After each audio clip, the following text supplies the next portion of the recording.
Welcome back to the Think Strong Network Bible Study. Did you know the Bible might contain a hidden signature? I'm talking about a divine fingerprint, something woven right into its fabric that no human author could have possibly designed on their own. It's this mind-bending idea that there's a pattern hidden just under the surface of the text.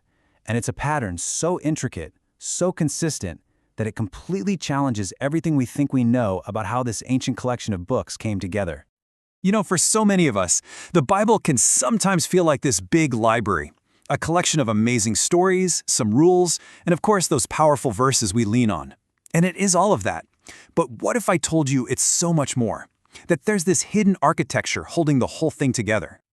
So let's peel back that first layer, okay? Let's explore this hidden architecture together. I'm telling you, what we're about to look at has the power to totally transform how you read Scripture. The secret is in what some call prophetic threads.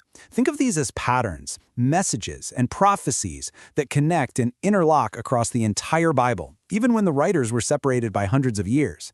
It's like, imagine a bunch of people, each given one puzzle piece, but none of them have ever seen the picture on the box. And yet somehow, every single piece fits together perfectly to create one stunning, coherent image. And this brings us to what you can only call an impossible collaboration. The unity we see in the Bible isn't just unlikely. From a human standpoint, it is statistically mind-blowing. Let's just look at the numbers for a second. First up, the authors. We're talking about more than 40 different writers. And these guys weren't a team working in some office. They were kings, fishermen, prophets, shepherds, people from completely different walks of life. And this didn't happen over a few years. Oh no. These writings span an incredible 1,500 years. Can you just imagine the changes in culture, in language, and worldview over that much time? I mean, the sheer scale of this project is just wow. The writing happened across 3 different continents: Asia, Africa, and Europe. It was written in 3 original languages: Hebrew, Aramaic, and Greek, all by over 40 authors who, for the most part, never even met each other. Just try to wrap your head around pulling this off today. Even with all of our technology, you couldn't. These authors had no group chats, no Zoom calls, no shared Google Docs to keep the storyline straight. And yet, despite all of that separation in time and space, what do we get? One single cohesive storyline, one consistent heartbeat, one unified message of redemption from Genesis to Revelation. So how is that even possible? By any human standard, it's not. It's impossible. This level of unity points to something else, something more. It points to a divine fingerprint, the work of one single guiding author behind all the human hands. And you see this conversation across time everywhere. You have Moses writing about the law in the desert, and then centuries later you have David singing about that very same law from a cave.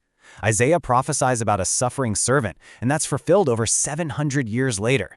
The Apostle John on the island of Patmos picks up on a vision that Ezekiel had hundreds of years before him. It's a seamless dialogue that spans millennia. And listen, this isn't just some nice idea or, religion talk. When you really step back and look at the evidence, the only conclusion you can come to is one of pure mathematical, historical, and literary shock value.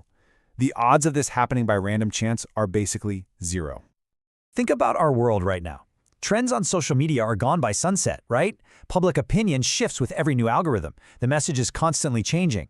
And yet, this ancient book stayed locked in, consistent, unified for thousands of years. That, right there, is supernatural.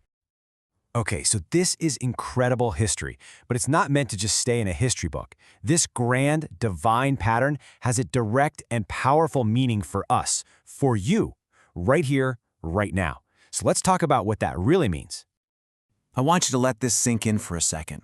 If God can take 40 different people across 15 centuries and weave their individual stories into one unified masterpiece, that He can absolutely take the chaotic, messy, confusing pieces of your life and weave them into a beautiful story of purpose. If He can align the words of strangers who never even met, you better believe He can align the next steps of your personal journey. The Bible isn't just a book. It is proof. It's proof that God does His absolute best work over time, across generations, and through imperfect people like you and me who just say yes. So if He can pull one single incredible story across 1,500 years, trust me, He can pull you through whatever season you are in right now. So let's bring this all home. As we get ready to close, I want to leave you with a couple of questions to really think on. First, after hearing all of this, what's the one thing that just jumps out at you? Is it the sheer scale of it all? The idea of a divine author? Or maybe it's the personal promise it holds for your own life? I'd love to hear it. Drop your thoughts in the comments below. Let's talk about it. And second, how can you apply this truth to your life, like this week? How does knowing that God is the master weaver of stories, how does that change the way you look at your own circumstances? Share your perspective, because your experience could be the exact thing someone else needs to read today. And just a quick reminder, all the material that helped frame our study today was created by our good friends over at The Educational Highway. So let me leave you with this final thought. The very same mind that orchestrated that impossible unity all throughout history is at work in our world and in our lives today. And if he did it then, you can trust he's still doing it now.